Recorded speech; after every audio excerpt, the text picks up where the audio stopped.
All right, welcome to another edition of Above the Bridge podcast. I'm your host, Thaddeus. Shout out to our producer, Boy Band John. What's up, Boy Band John? What's up, brother?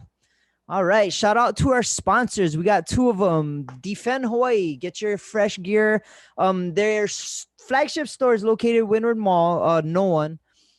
But you can go on defendhawaii.com and use promo code ATBpod upon checkout, and you'll receive 15% off your whole entire order. Defendhawaii.com, ATBpod upon checkout, 15%. Same thing with Detail Garage Hawaii. If you want to detail your car, wash it. They got waxes and a whole bunch of stuff for your car. Make it look super nice.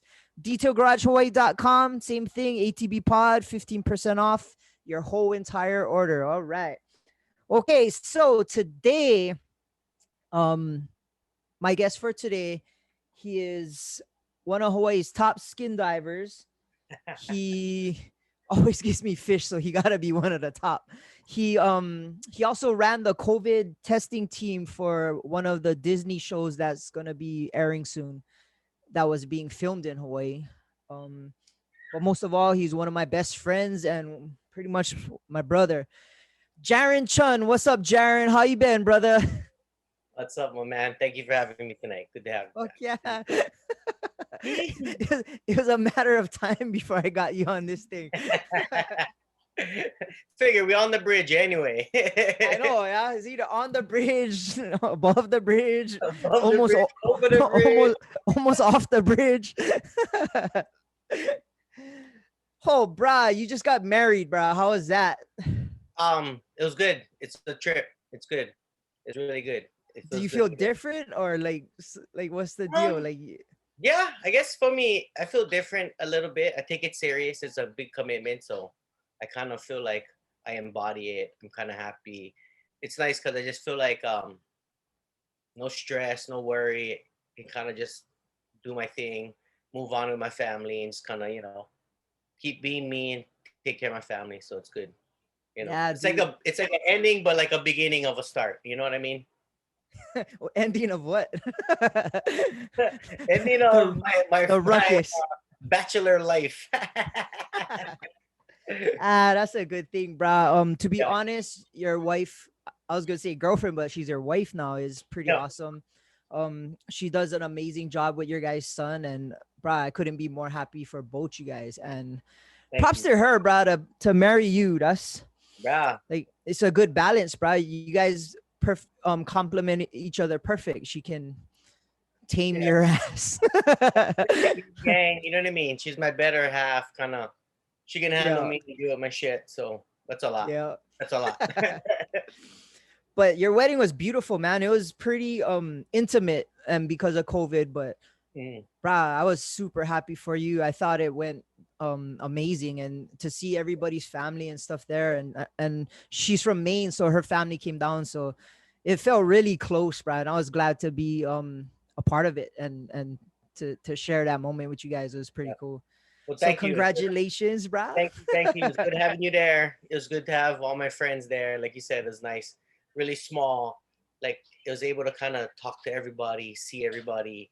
Kind of more of a personal than like one of those huge weddings where you have tons of people, you spend plenty of money, but at the end of the day, you didn't really spend too much time with anybody. So to me, this felt more individual, real close. It was just a good fun event. Yeah, because like big weddings, it's like the groom and bride. They gotta go schmooze to every single people in the table and like kind of make sure you're hosting. But like this time we was drinking at the bar, we was like cruising. It was like on house party. That's what it felt like. It was more like a bunch of my friends got together. Just happened to be on my wedding day. We all got to get together, have some good food, drinks, spend some time. Everybody got to talk, meet each other. And most everybody knew each other. Just a few didn't get to meet each other. So it was real good. Everybody got to mingle and, meet the families, put everybody together. So it was good. It was great. Yeah. Super stoked. It went well. Yeah, for real. Well, good luck to you guys both. I wish you guys the best, and yeah, bro, I'm pretty happy for both you guys. It's a cool situation. Anyway, bro, so what? How's things now. I was currently like helping you out. You were doing your COVID testing, and bruh, it was so random. You called me up and said, "Hey, you want to help me with COVID testing for a Disney TV show?" I'm just thinking like, bruh, I known you my whole life. You're always hustling, but that one came out of left field. You know what I mean? Like, Yeah, it did. bruh. So how did you like kind of get involved with that? For one, you're an RN, you're a registered nurse Yeah. at Kaiser. Like your credentials are legit, and because I have a medical background, I figured that's why you asked me. But like, Yeah. it was so random. How did you even get involved doing that? Well, I've been an ER nurse for a while now, and one of the doctors I used to work with on a neighbor island started doing a mobile doctoring. So he does a mobile practice where he sees people, does online visits, and then we go as nurses and practitioners, and we do the hands-on portion, IV medications. So I was doing IV therapy. I was doing different things with this doctor. Then he called me up and said he has been doing some other shows. I think I Know What You Did Last Summer. It was another series that he worked on, and some HBO series. And he asked if I wanted to kind of do some testing for a show. Got me in contact with the lab. They said, "This is the show. This is what we're going to be doing. So have you doing testing." So I started doing testing by myself with the cast members and the crew and the construction guys. And it started out the day after Thanksgiving. Can we say the name of the show? Yeah, I guess so. I guess the show is Doogie Kamealoha, MD, and it's going to be a show on Disney Plus, and it should be airing later this year. I want to say we just finished the shooting this past month, so I was told sometime between September and October the show will air on Disney Plus. So it's kind of a reboot of a older show called Doogie Howser, if anybody remembers it. For some older I remember people, or some parents. Young kids not gonna know the show. You might have to like Google it or YouTube it, But it's an old show about a genius boy. I think it was Neil Patrick Harris was the character, and he was a doctor as a young boy, genius. And so they remade the show using a young female, and they're casting it in Hawaii. So they got some people from Hawaii, and they got a Hawaii cast, and they filmed the show here. So the show just started filming, and this kind of just rolled on. So. Yeah, it was crazy because where I work at the Cancer Research Center, they turn a portion of the empty area into a fake hospital, and that's what they're filming. So my workplace became the set for this show, and then just so happens you got involved with it and asked me to work. But how did you even link up? Because Disney's a huge fucking deal, you know what I mean? It's not just KHON trying to shoot one pilot or something, bro. This Disney, like, big boys. It's the big league. So Disney got into contact with a lab. Our lab got into contact with Disney, and they wanted to work out the parameters. The lab needed somebody here in the islands to run the testing. So they reached out to my boss, a doctor I work with. He pointed him in my direction. I said, "Yeah, I'd be glad to take it on." They said, "You're going to have to build a crew. It's probably going to start out with really small groups, but it's going to get to maybe a couple hundred people." They told me 150, maybe 200 people testing a day, a couple times a week. I let them know I still had a ER job, so I worked a couple days a week, part-time in the ER, and then I started doing this. And at first it started out just once a week, every Friday, I'll test a few of the casting crew and so forth. And it just started to expand from there. So went from Fridays to 2 days a week. And then once they started doing the actual filming and all of the cast was here, we actually had to test 3 times a week, depending on the parameters for the COVID regulations regarding the testings and the unions and Disney. Everybody sets up their own protocols. So I actually just got hooked up with these guys and just kind of ran with the ball and started building my crew. Had to reach out to some good friends, got as many great medical professionals I could. But I was also fortunate to hire family and friends. So to me, it was really great. I got to share an experience with my good friends, put some money in their pocket, hang out. So it really wasn't like work most of the time. So it was good fun. A real good experience, really fortunate. For me, I guess I was your employee, and that sounds weird to say, but it's true. I was the boss. Use my boss. But bro, to be honest, like watching you take charge and being in that leadership role, because I've known you like forever, it just made me super proud. Like, oh wow, bro, that's my friend, and he's running shit, and like he's directing people and making things happen. And like you said, you put money in everybody's pockets. You had your son work, and he's out of high school, and bro, it was, to me, it was a cool experience. We got to meet some actors and some people we see in the movies, and bro, it was kind of cool. And then the actual testing was pretty freaking nuts, because we gotta stick the probe up people's noses and shit. And bro, you kind of those are different, you understood it was different. We did do COVID testing, so we'd swab people's noses. For people that don't know, we did COVID testing, so people would come up, get checked in through us. We put them in our system, and we'd swab their nose anywhere between once a week to 3 times a week for about 6 months while they worked on the show. And it was that long, huh? It was actually from day after Thanksgiving until the end of June. So it ran about 8 months, give or take. So it was quite a lot of noses being swabbed, quite a lot of testing. Bruh, some guys, they come up to us and, oh, this is test number 73. I'm just like, bro, why are you even counting that, dude? But some of them, I feel bad, they work on other shows. So they work on Magnum or, NCIS is the other one, Hawaii 5-0. So they get tested all the time through every different show. So their noses must just be all big, bored out, swabbed out. Bruh, some of those guys too, but I know they do cocaine, because I stick that thing up their nose, and bruh. No, don't do this one, do this one. Little bit residue come out on the tip. Sometimes you get soft and you're like, what is this?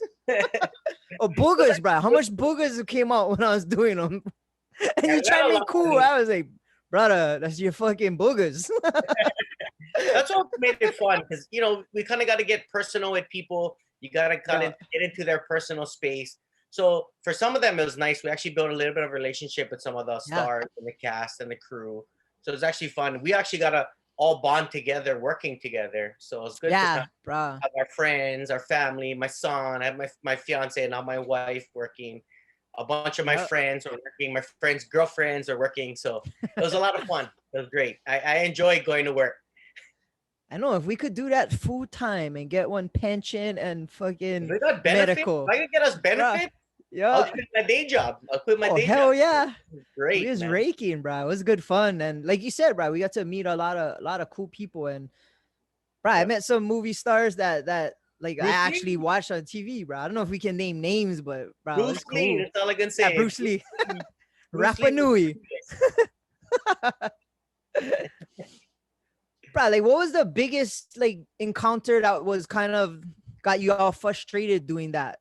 I mean, they had to have some speed bumps going through all that, bro. We was swabbing like 300 people a day, kind of. Yeah, there was a few speed bumps. Just getting the organizational pattern down, and then also working with their staff, because they would tell us who we'd have to test. They would set up the time frame. We'd have to be there, but our job was to collect the specimens, process the specimens, and send them off. So just maintaining that sometimes was difficult, and then finding the staff to show up and be there on time, no problems, no questions asked, was a little bit difficult. But other than that, it wasn't that bad, Yeah, all in all, you ever lost a couple samples? I think we may have had a few discrepancies, either something, because we packaged them and we actually fly them to a mainland laboratory. So either we had some specimens somehow either not make it, or they got compromised where they'd leak and we didn't get results, or I think 1 or 2 specimens we had some issues with. But out of the thousands and thousands, I think our percentage is really, really small. Yeah, and I think whatever ones that weren't that didn't make it or whatever, it must have been the lab's fault, because definitely wasn't us. Yeah, it was definitely not us. We sure we counted, triple counted. So either the lab lost it, somebody, I think PSA might have went in the bag, took some out. I don't know. Guaranteed. Hey guys, man. But it was cool because we got tested, so it kind of made us feel safe too. But I never really asked you, but did anybody ever pop? Did anybody ever test positive?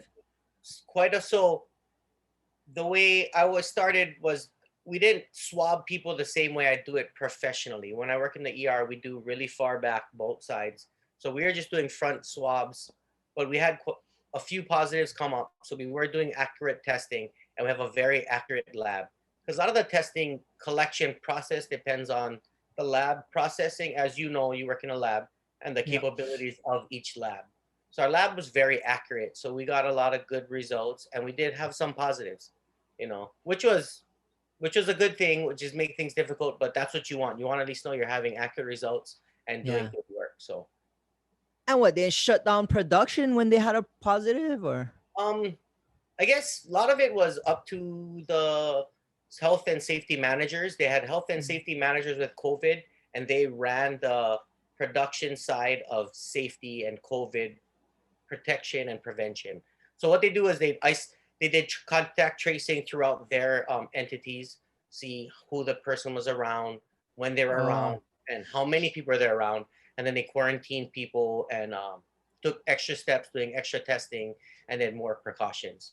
So well, nothing really had to get shut down. I think they pushed testing, or they did shooting got pushed off one day, and then they retested a bunch of people. And then we actually had more people retest just to make sure that they were safe and nobody was positive. So oh, that's good. So they had the protocol and just ran it down, ran it they've how actually it's been supposed to. California's been doing really well with their protocols. They were able to bring back production to the movies because everything got shut down with COVID. So it's actually Yeah. Disney was, when I talked to some of the Disney people later, I just found this out. They're very pleased with being able to produce and actually do shows because so many entities of Disney, Mm. Disney World, Disneyland, all the Disney's productions would shut down except for TV. So that was their only asset that they were able to use. So they're Oh, very that's fortunate good. to actually get the testing going and the TV shows working. So Yeah, which was good because, brah, like you said, there's like 300 people, and for me, that makes me realize that's 300 jobs for local people to get, 300 people being employed, and all that money coming into Hawaii. So that's a pretty it was a positive big thing. thing to actually have a lot of people were coming to Hawaii to do shows because we had such a low COVID count and we were a pretty safe state versus a lot of other states that we saw in the country. So it was Yeah. actually good to bring money back, especially since tourism was gone and a lot of people were able to get back to work. And I know a lot of the crew and the staff are happy to actually be back and working, you know. Yeah, for sure. And like for us, like we were safe. I felt safe. We had the Yep. most PPE. I wore more PPE doing that than I do in the lab at work. I shouldn't really admit that, but we felt safe, and it was good fun, bro. Well, I just wanted to make sure my biggest thing was make sure my people were safe. I wanted to make sure we had the right supplies and to make sure we were able to do our job safely. So we all go home. Everyone has to go home to their families, their kids, their wives, you know. But Yeah, we were fortunate. It was good to do our thing and able to kind of do it safely and adequately. and fun. Plus, we had mop sesh craft services, bro. Well, that was the one thing I didn't realize going into TV and movies, what things they have to offer and how much services and money was actually in TV. You Oh know, yeah, money, man. I didn't Disney, realize bro. the craft services, the food, catering. I mean, they spent That. thousands on just testing to Oh work, yeah. just to be there. They spent thousands and thousands of dollars. So I give them a lot of credit, you know. And they spent thousands and thousands of dollars of feeding me, you, and Coyote. We did get the benefits at first. When we first started production, some of them weren't too happy with us. They just didn't want COVID testing. They didn't want COVID testing to be involved. Oh, But majority of them knew that this was an integral part for them to work. Without testing, yep. you wouldn't be working. So a lot of them were happy. So first they kind of rubbed us the wrong way, didn't treat us the best.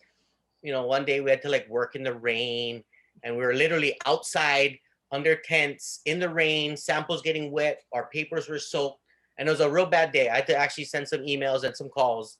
And after that, we never had a problem. I think my boss called their boss. And after that, we got food, breakfast, service, crafty. Yeah. They took care of us Hell with yeah. a trailer. It was great. We had an AC together. trailer. We all worked together to get the common goal was to get everybody tested, get everybody safely back to work. So it actually was really well. You know, I was very fortunate that a lot of good people, Brad took care of us. Tahiti Yeah. took care of us. The COVID crew took care of us. Yep. So Shout out it's to actually a them, really bruh. good show to work on. You know. Yep. So okay, so that being said, as a nurse, like you work in the ER at Kaiser, bruh. Yeah. How was COVID that whole time? Because you like they talk about frontline workers, but it doesn't get more front than the ER, bruh.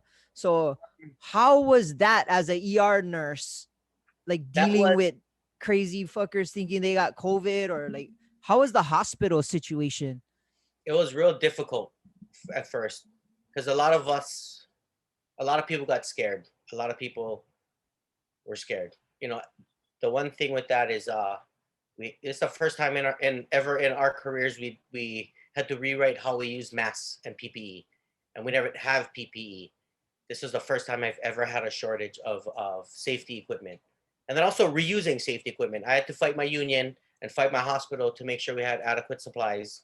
I kind of filed a junction lawsuit with my union to make sure that we had reusable masks, and we got masks and a bunch of things just to make sure we were safe. It was a little hairy for a little bit. I mean, it's still been sticky in the hospital with COVID, but it was rough for a bit. We got through it.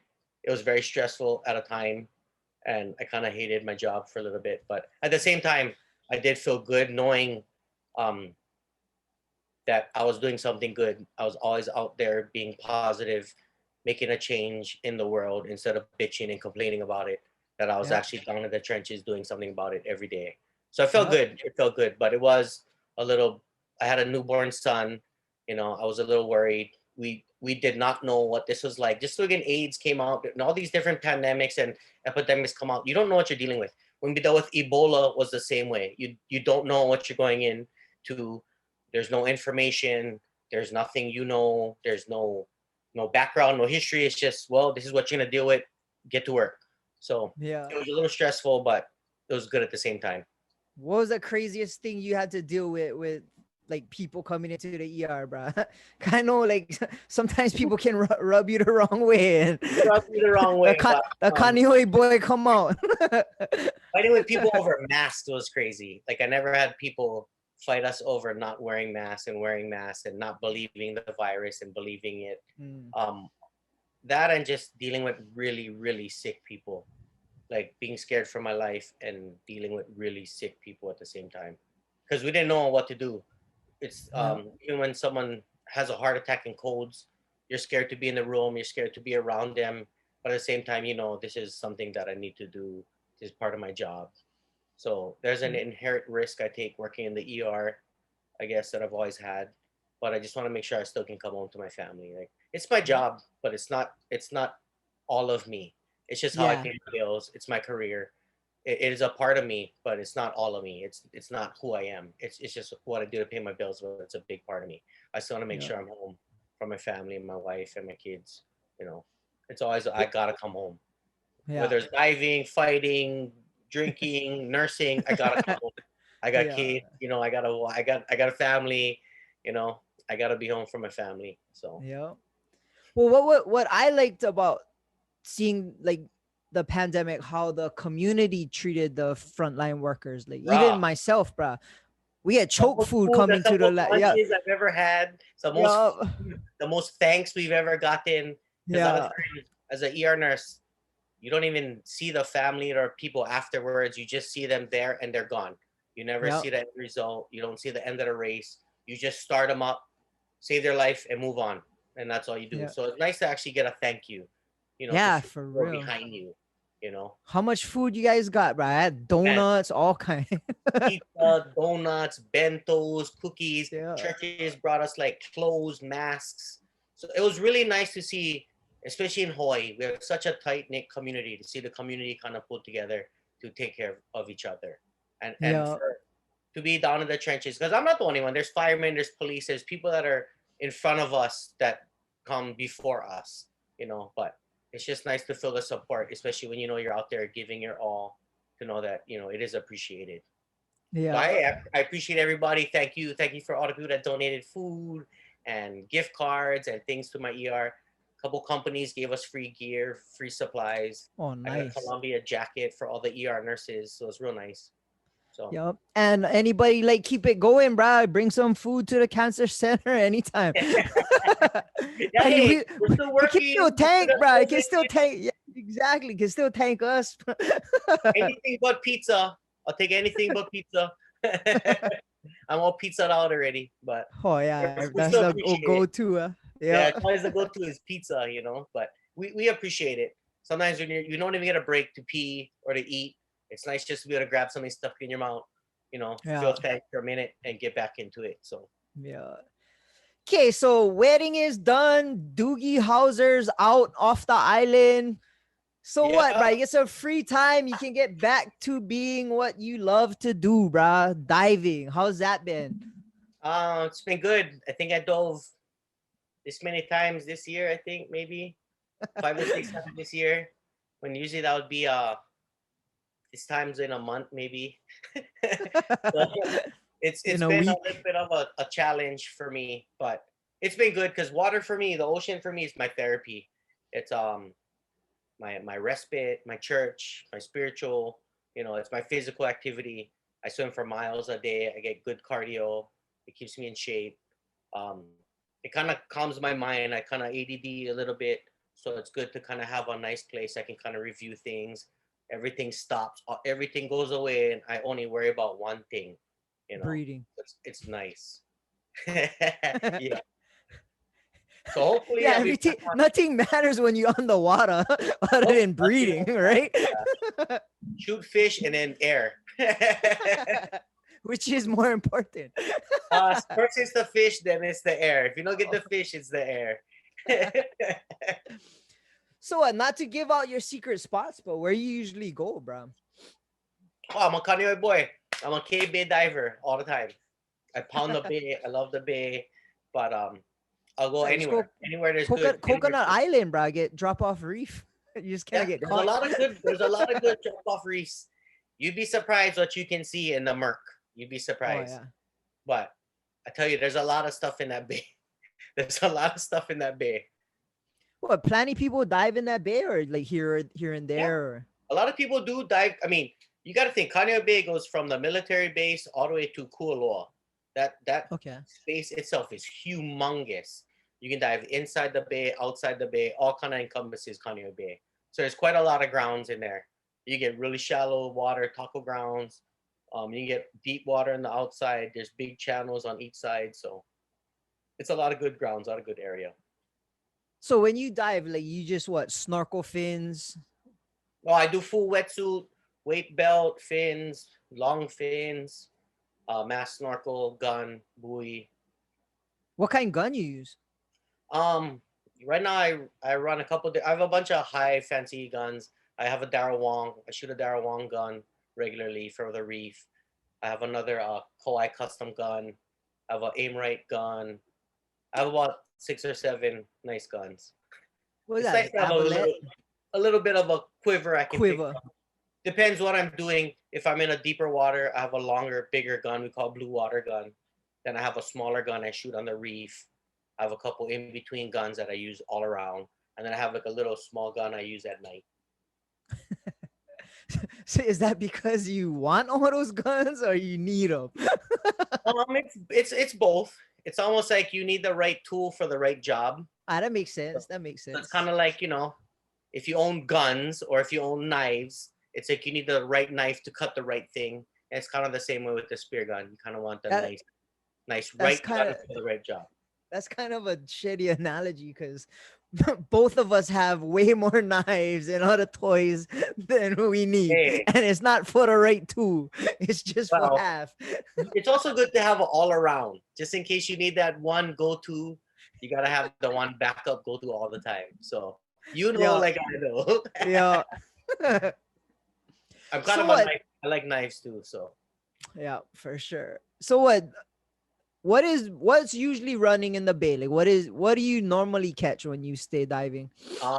Usually lures. I try to shoot different lures in the bay.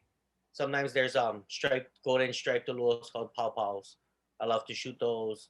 I like to shoot lures. There's plenty of eel. There's avas in the bay. A lot of sharks. But then there's also uhus. There's goats. There's a lot of different fish.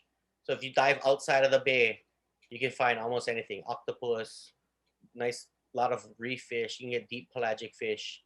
So there's moos, uhus, Oh yeah, avails, everything then. everything.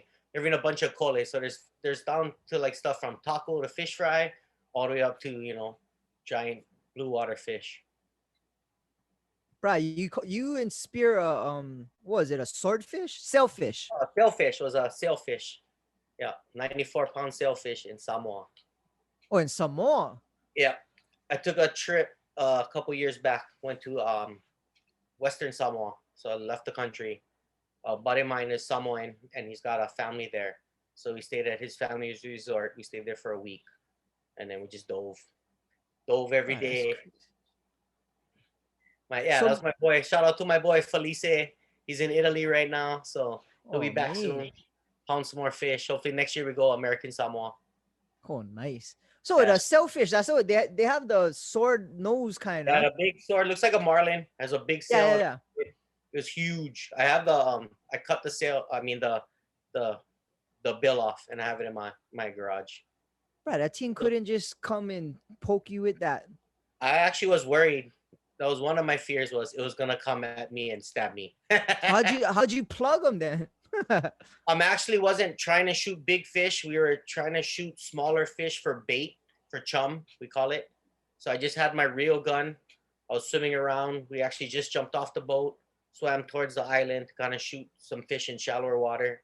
And this huge sailfish is kind of swam right in between me and my friends. So I kind of saw it. I opened my reel. I held on to my gun, and I said, "This is either I'm going to take this shot or I'm going to regret not taking this shot the rest of my life." So I said, fuck it, I kind of took a good shot and just held on. I was waiting for it to take me on a ride, but I hit it right in the back behind the gill plate. I nicked its spine, so it just kind of slowly swam. So I was able to swim back to the boat, then. Pulled it up from the boat. My friend shot it again, and we ended up getting it to the side of the boat, stabbed me in the head, and it was done. All high fives and screams and chihus and hell yeah, that's big water fish. So what did you do with the meat? You get, like, how do you bring it back from somewhere? What we did was most of the majority of the fish we split catch. So when we got there, we would eat the host of our resort would take the fish, we'd cut it up right there on the dock, and then they'd give some to the chiefs, they'd give some to family. Then we'd take some and we'd eat it. And we literally sat there, I pulled out the shoyu and the wasabi right there, and we were eating them as we were cutting it. Oh, sashimi. Well, sashimi right there. It was great. Oh, doesn't get fresher than that. Can't get fresher than that, man. Like literally, can't get fresher than that. It was great. And then I had them freeze some slabs of all the fish. I shot 3 or 4 different types of large pelagic fish. So I had them keep a piece wrapped up in the freezer. And when I came home, I had a cooler bag, and I stuffed all the fish into one bag, and I brought it back on the plane. So I was actually able to bring a piece of each fish for my family to try, and just a sample of all the fish. And what is the quality of fish better there than it is here? The fish is really good. Like, there had some fish we don't have here. Like, we shot dogtooth tunas and Spanish mackerels, and but they had the same thing, like a lot of uluas, and they had moose, some different fish, long-nosed emperors we don't have here. They had this humphead rat. I almost shot this big, huge humphead wrasse, but I think they're endangered, so I didn't shoot it, so I felt bad. But oh man, it's so close. I really wanted to shoot it. The whole time I could hear my fiance in my head saying, "It's endangered, don't kill it." So I didn't. You cannot kill the endangered fish, bro. Yeah, you be on the news. And then I do the picture with that one fish, and then I feel bad because I killed the last other species, or was an endangered species. So I let them go, live another day. I got video of it though. And what? Do they have lobster there?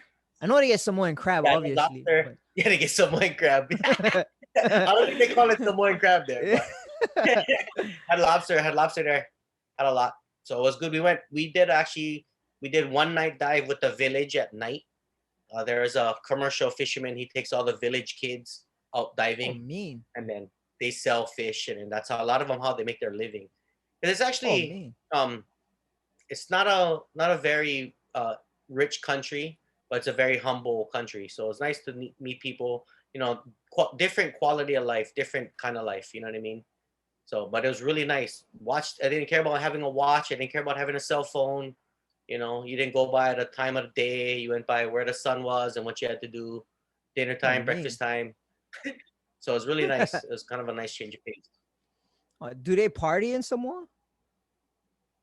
Yeah, they like to drink. They like to drink. They drink beer. They drink kava. So you're drinking coffee with the locals? I drink some kava and I drank some beer. I made sure I had Yeah. to drink some of the local Samoan beer while I was there. So How's it's good. that? Tastes Oh, it like wasn't you. bad. Vailima. I think it was Vailima was good beer. Good beer. Almost tastes like a Mickey's almost. So Oh, it's okay, good. okay. Mean. Well, bruh, you do catch a lot of fish, and you bless my family with fish all the time. And Right what on. I don't Yeah, that's my understand is goal.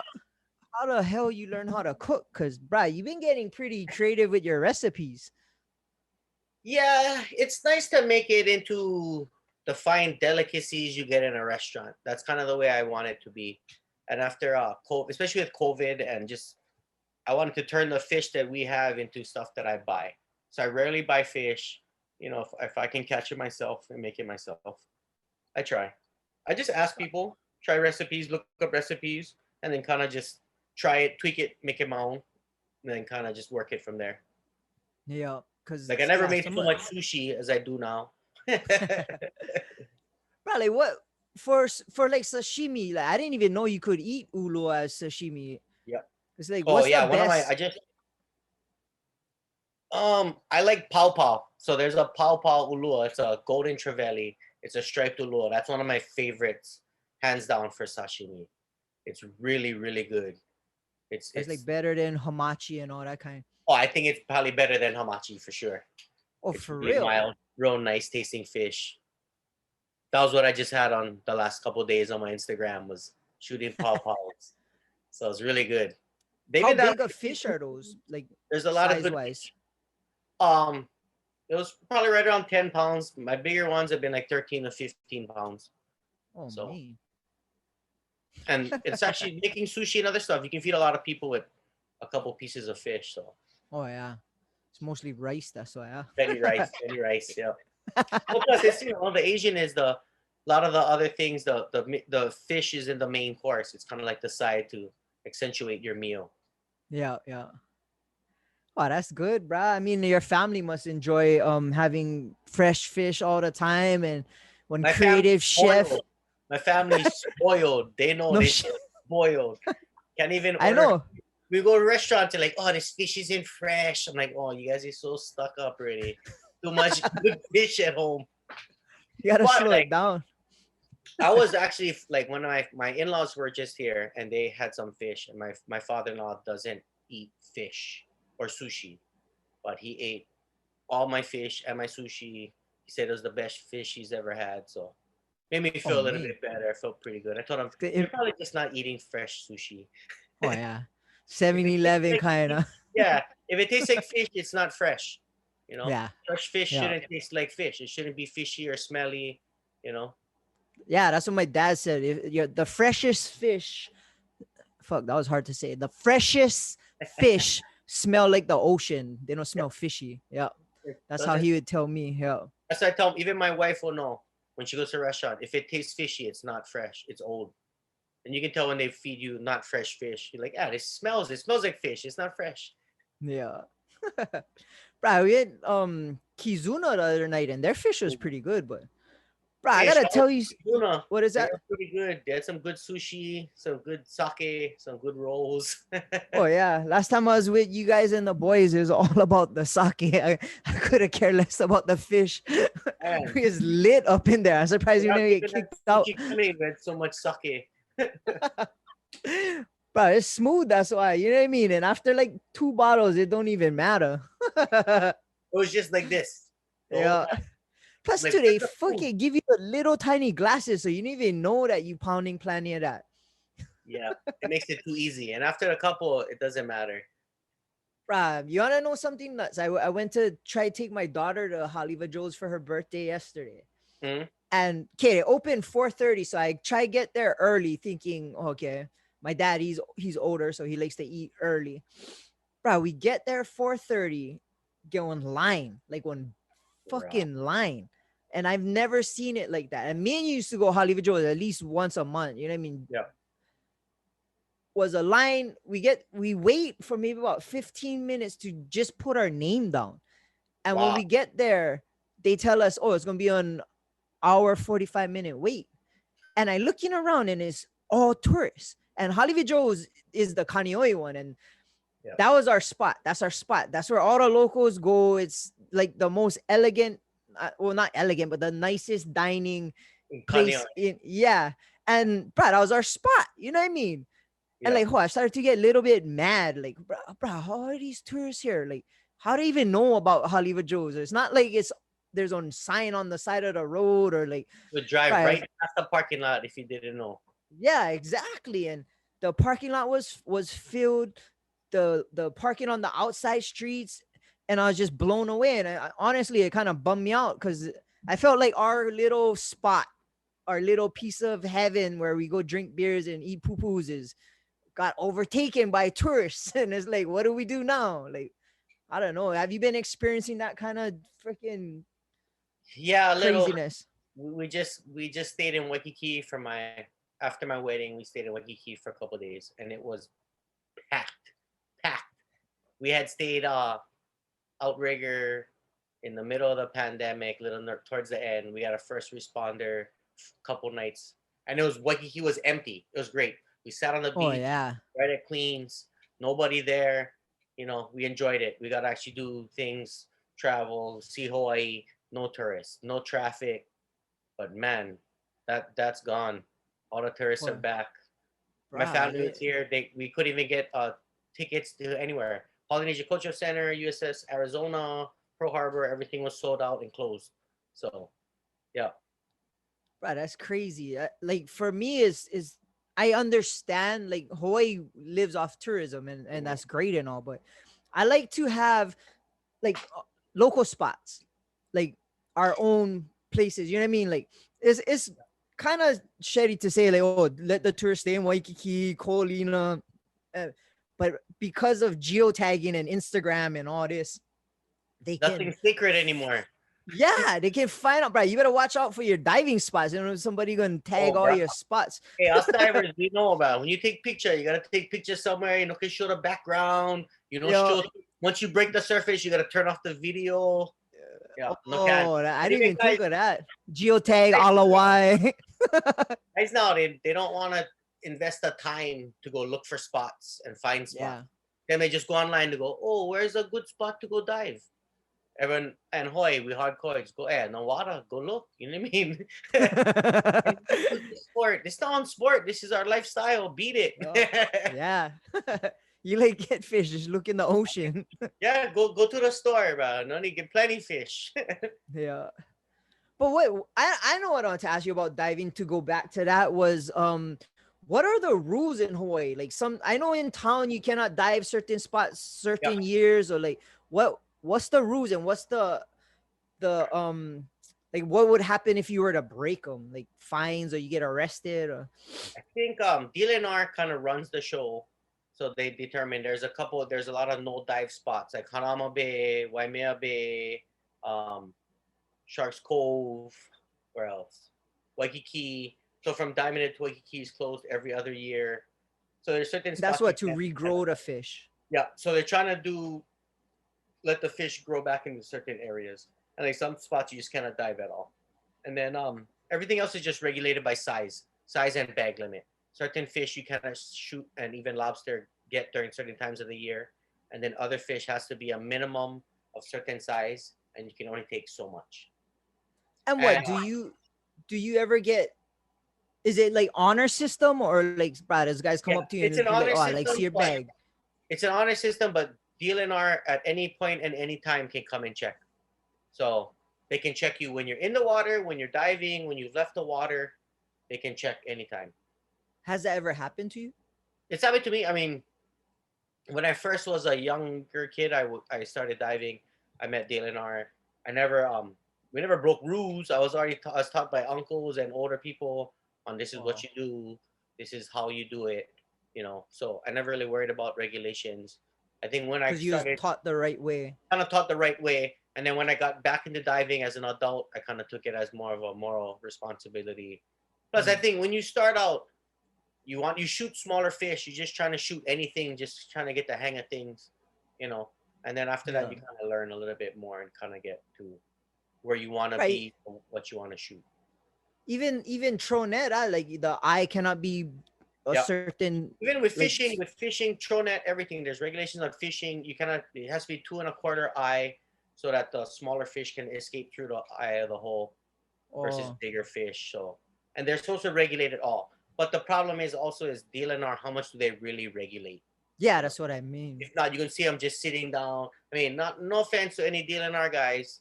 I know. I mean, out of the times I dive, I'm rarely checked. I've been checked a handful of times. You know, I know a lot of people that poach. I know a lot of people that do not good things, but I try to be ethical. I want my kids to have fish. I've been on neighbor islands and I understand what it's like. Here, there's no fish. You have to swim 300, 400, 500 yards from shore to find fish. Whereas Maui, Big Island, Kauai, there's still fish. There's still lobster. Hawaii, Oh, we man. lost our lobster here from commercialized lobster fishing. Oh, it That's was why Oahu- commercialized. Yeah, back in the day, Oahu used to have lobster, commercial lobstering, and now Oh. there's no lobster. So we wiped that out. Seriously, wiped that out. So there's That's hardly any crazy. spiny lobster here still. And what? So you get busted by DLNR, they can arrest you or they fine you. What do they They do? can fine you. They can take your gear. They can put you in jail. So they won't arrest you, but they'll take all your stuff. They'll take all your catch. Oh. They'll fine you. They'll cite you, and then you got to go before a judge. Oh, And there's been guys get 5 to 10,000 penalties, time in Ooh. jail, all of the above. Some of it can even go federal, depending how bad the charges are. shit. Yeah. Bro, we used to run into DLNR. Those fucking guys would be we'd have our boat party in Waikiki and we get all kind of chicks and we partying on them and all they do was just circling us. And I know they're just checking out the chicks, bro. That's like, bro, you're not supposed to. Huh? You gotta invite them next time. I know. I was gonna invite them and then have you jump on the side and go pound some fish, and they're not gonna notice.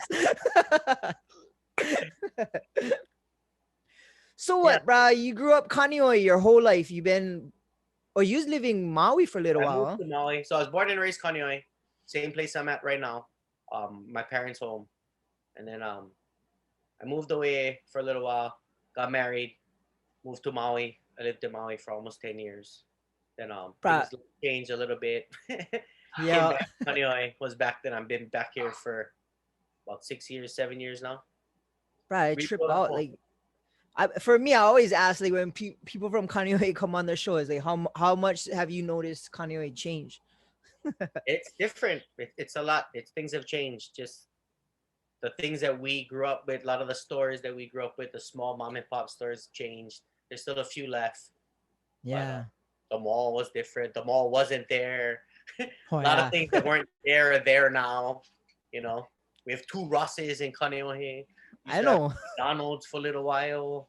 That's a trip. No more McDonald's in the mall. Right? No more Sears in the mall. That's another trip. That was another weird one. No more Sears in general. You know? Yeah. Remember we had like 3 blazing steaks at one point? Yeah. That's right. Oh, Right. We love our steak, huh? We like our blazing steaks. We like our blazing steaks and our Rosses. And Starbucks, bro. We get like 3, right? Yeah, we get Coke, Starbucks, bro. We like 3 or 4. Right, we get Starbucks in walking distance from each other. And we have, bro, like right there, right across the street. Yep, Starbucks is the thing, huh? We had 2 Zippies for a little while. Oh yeah, I was on William Henry, huh? Henry, where Dean's is. That was the old Yeah. Zippy. I used to like it because it was right by my house. It was drive-through. Oh yeah, drive-through night shift. Zippies. Early morning, you just drive through, go home, eat, sleep. Yeah. That was when they was renovating the Zippies where it is now, huh? Yeah. And then they kept them open for 2 of them for a little while. Yeah. I remember. Oh, the old Zippies, bro. Used to have those guys playing Magic the Gathering till like freaking 3 in the morning. Remember that? We come home from the club and get guys playing cards. You could still smoke cigarettes in there back in the day. Bruh, yeah, Kanye has changed crazy, bruh. I can't even imagine like how it's gonna look. Bruh, Kanye Bakery's gone. They gonna make down Chick-fil-A. Is that really gonna be a Chick-fil-A for real? A rumor. Hollywood Joe's locals can't even go there anymore. That's a trip too. Yeah, bruh, taking that personal, bro. I'm all pissed and butthurt about that. I was so stoked for go. Is the bar open there, or is it just a restaurant only then? Or I don't know, bro. I didn't even get a chance to go for it. Yeah. It's like, oh, bro. I've never seen that many tourists at Hollywood Joe's. Like, I swear it looked like Waikiki. And they all like with their fake little shirts. Yeah. Oh, and you know they're eating up the fucking gazebo down by the lily pond. Playing with the kois in the pond. Yeah. Oh, I was like, bro, these guys cannot find out about this place. Too late, bro. It's hard with social media. There's not really too many sacred places, private places, you know. Yeah, dude. Even your wedding, we went Lanikai and you had photos on the beach and bruh, was look like Waikiki. Lanikai. Waikiki. It was loaded. And before I remember going to Lanikai and there'd be nobody on the beach. Nobody on the beach. We have like 3 people, 4 people with like locals too. This one is like there's always parking, and then it became, I think when it started getting rated, when they did like the world's top beaches and the states, I think that's what started. I think for me, I kind of noticed it then, the increase. Then but now it's straight Ala Moana now, bro. I'm worried, bro. These freaking tourists, they're going mermaid caves and they ended up Makaha and bro, they're going to start getting lickings soon. Hey, bro, that's okay. Let them get their cars broken into. Bro, even up Pali, you know, I don't know what hike and pond that is, but get choke cars over there. Right by the reservoir. That's the one. Every day I see cops over there like taking somebody's information down because their cars got banged. Yeah. It's like, bruh, it's crazy. We took our my in-laws had broken glass all over the place on the old Poly Road. Oh, that's all like people just getting I was scared to park my car right by the broken glass. I was like, this isn't a good sign. I shouldn't leave my car here. Well, shit, we've been going for about an hour, dude. Maybe Boy Band John can give us the question of the week. Question of the week. Okay, question of the week. I'm gonna add something to it also, if you don't mind, Dad. But no, not at all. What's the craziest thing that's ever happened to you when you're diving, and also craziest thing you've seen in the ER? Oh, that's a good one. And he fades out. So I'll start with the ER, because the ER, I've seen it all. I mean, gunshots, stabbings, you know, I've seen some real foreign bodies stuff. If you can think of it, I've seen it, but I've seen some real good ones. So like, I think the worst one was the guy came in and his whole head pretty much took off the whole part of his scalp. It was a big flap. And he literally came up and he flipped it all the way up. He just missed his eye and I could literally touch his bone. His skull. His skull. And you'd be surprised. People think that this is your skull. There's a lot of meat between this and your skull. You got like about this much meat before you actually get to your skull. How did he do it? He was going 110 miles an hour on a motorcycle. And he hit a stop sign with his head. And the great thing was he was drunk. So he was wide awake. He didn't die. And he was like, he came in with a towel on his head and he flipped up his whole scalp. It was nuts. But I've seen all kinds of shootings. If he wasn't drunk, maybe he wouldn't have hit the fucking sign. Probably would have just been just fine. So, but diving, I think diving, I've almost died like 10 times. I don't want to say this because my other half's going to freak out. But I'm not going to let you go. No, don't worry. Nobody watches this. There's so many things that can go wrong diving and then there's other things like eels and sharks and fish tangling you up in your line. I've had a lot of close calls, but I think the craziest one I had was I was riding on a jet ski, and I was with my partner Rob Umiyamaka, and we were out in Kaneohe Bay. It was a summer evening, and it was really rough. We probably shouldn't have went out. We went out. We're diving in the channel, probably 50, 60 feet in the rough surf. And as we're leaving, we got onto the jet ski. As I was getting on, a wave came, kind of tipped the ski over, and my fin got stuck in the rail of the ski. We flipped the whole ski over, and it was right at dusk. It was probably like 7 o'clock summertime, so the sun was going down. Was dark already. It was getting dark when we was leaving. I dropped my spear gun. I couldn't find my spear gun. We flipped the ski over. We lost his fish bag. We got slammed by surf. We barely got the jet ski started, and then we lost half of our gear. And then he ended up towing me on the back of the ski just to make sure we got all the water of the ski. The ski started. We were in the middle of the ocean, so I was super scared because that jet ski first it wouldn't start, and all I kept thinking was I'm gonna have to swim between here to Kaneohe Pier with all the sharks in Kaneohe Bay.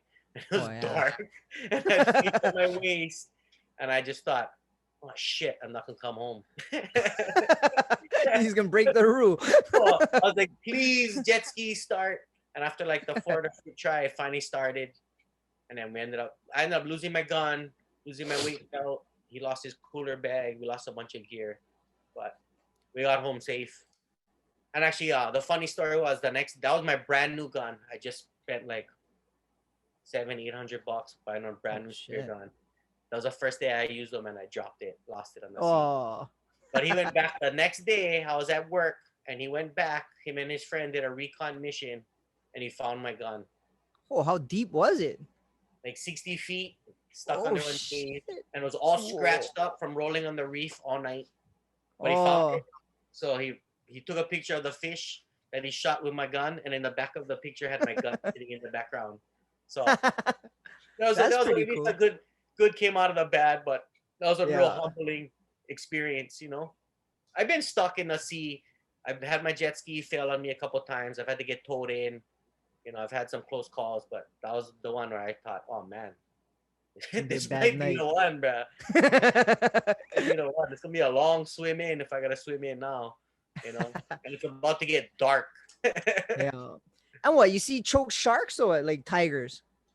Yeah, sharks are if you're gonna deep dive and you're gonna really dive, sharks are just gonna be a part of your environment. So you kind of. So how do you handle navigating through that, or is it more of the fear of people? Because I mean, tigers bite, but how often do they bite? I've never been bitten so far. So far, so good. So, but I've ran into a lot of tigers. But I've had tigers grab my line. I've had tigers grab my buoy, eat my fish. I've had tigers come off. The worst are the small tigers, the tigers that are 8 to 10 feet young. That's small. Small, because they can get up to 14, 16. I've seen tigers bigger than my truck. Huge. I mean, look like missiles. They're so big and so giant in the water. It's scary. But usually those aren't the ones that just swim by you. But I've had the 8 foot, 10 foots try to run at you, try to hit you, try to grab your fish, and they're so fast and they're so agile, being smaller sharks, but they're still a tiger. So what do you do, bro? Like you must get shook, yeah? Like. Yeah, you gotta face them. You gotta stand your ground. It's like when you fight, whatever. You cannot let them get the better of you, intimidate you. You gotta stand there, fight your ground. It's a predator, so you want them to know you're there for fight. You there. I'm hunting too, Brad. It's not gonna be an easy fight. You know, you're not gonna take my fish. So you treat tigers like how you treat the fucking donkeys at corner bar. Yep, like every other bully. I go head on. I piece them up. You know what I mean? Rub them back. If you got it, sometimes you shoot them. I don't shoot them to kill them. You one band them, shoot them from far, chase them away. Usually you stand your ground, you face them, you poke them with your gun. You know, I actually have a bang tip I keep, but I've never used on a shark. What is that one? Bullet. It's actually one. The one I have is I have two. I have one with the actual 45 bullet. That's a bang tip, and then I have another one with just an empty hollow casing. But the gunpowder itself will cause a percussion. It'll punch a hole in a shark this big. So I've Oh, used it okay, on so- other things, so it works. Like what? Oh, the shot door, fish, the door at Kapunahala. or Kapunahala, or I shot the Bring that, fish, bring or that. Hey, by the way, bring that next time we go Kapunahala. I we'll like get you. arrested. Only if they catch us. That's true. That's true. We gotta run after that, but They never that catch may be us that yet. may be one for the boys. We try Yeah, out. I'm down, bro. Always wanted to see what was behind that door by the bathrooms. You like see what's in behind door number 1, huh? In that room, bro. The one we always throw knives at. Allegedly. Allegedly. I will not neither confirm or deny any of these allegations. Well, But yeah, sharks is just a part of it. You get used to it. It's kind of fun. Well- Like I like sharks, so you get kind of like it's an awe feeling just to see nature, just to observe it and to be a part of it. And it's not what people think. Like they're not trying to really come after you. If it was, it'd be like the monkey scared to go in the lake because the freaking alligator's oh, there. yeah. The minute you step foot in, the alligator just gonna grab you. That's what everybody thinks a shark is, but they're really not. It's not like that. You know. Just don't tell me that's your amakua. I swear to God, everybody's amakua is either one fucking mine- shark. My Or family's on Honu. the owl, bruh. The owl from the other Bruh. night, the white owl. Oh, that is. We seen the white one right by the bridge. Got a bridge. I like, bro. Be realistic. Everybody's amakua. Cannot be one honu. Cannot be one shark, bro. What about the minor bird? What about like? Come on, Get the the gecko. the mole, Fuck it, bro. the I one nobody that claim gecko. gecko, bro. You Like, ever say met it. somebody that claim gecko? right? Fucking mosquito. What's your amakua? You don't get. Yeah. Or you meet people and they're descendants from Ali'i or like, bruh, I never met one guy who claimed he was descendant from one farmer or a guy who used to freaking have to take the doo-doo in the mountains. You know what I mean? Like, Yeah, everybody gotta claim something good, huh? Nobody can just be Yeah. like a fisherman, huh? yeah, shark, honu, that's the amakua. I was like, bruh, no lie, use minor bird, bruh. Minor bird, yeah. Like, proof, bruh. Jellyfish. Yeah. Portuguese One man or turtle. sand crab, bruh. That's your amakua, you fucker. Sand turtle. Right on, bro. Well, I am super stoked to have you on my show. And, Thank you, brother. Appreciate it, man. It's always good fun. bruh. Yeah, and like as a friend, you've been there for me for everything, and you've been one of my most loyal friends. And to be honest, we did a lot of crazy shit together. We did a lot of fun stuff, and like sometimes we got out of control, sometimes we never. But I've never been more proud and more stoked to be your friend than last week Saturday watching you get married, bro. I was super cool for me, and bro, I'm super happy that you have your family and everything's going fucking good. And bro, I love you, bro. You're like Love one you, of my bro. closest people, bro. Thank you, man. I'm good to say my life is good. You know what I mean? Like, it's nice to say that I'm happy. My life is really good. I'm happy with Yep. the life that I have. It's taken a little while. It's been a bumpy road. Still gonna be one Yeah. hell of a road, but I'm very happy and content with my life. You know. Yeah, I get good learned a lot friends. from you, brother. You too, my brother. Definitely learn how to be a good parent and always put your family first, for sure. Thank you, brother. I try, man. I'm very blessed with the good friends that I have, and you're one of them. You know, Right I have one brother, but I get choked, brother. I get so much brothers. You know, I get friends that I hold closer to me than my own family. You guys is my family. You know, Yep. and I get plenty good friends, and I'm very thankful for the loyal friends that I have. You know, Yep, like you know, same bro, here. you're one of them, bro. Raja. We just maybe not get as crazy some nights, but once in a while we can try get little nuts.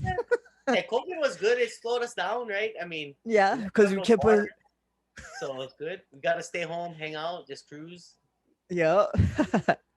above the bridge. You know what I mean? We gotta hang out, so it's been good. Yeah. It's been good. Yeah. So I think COVID has been good for the world. Kind of gave us a different perspective on some things. You know. Right on.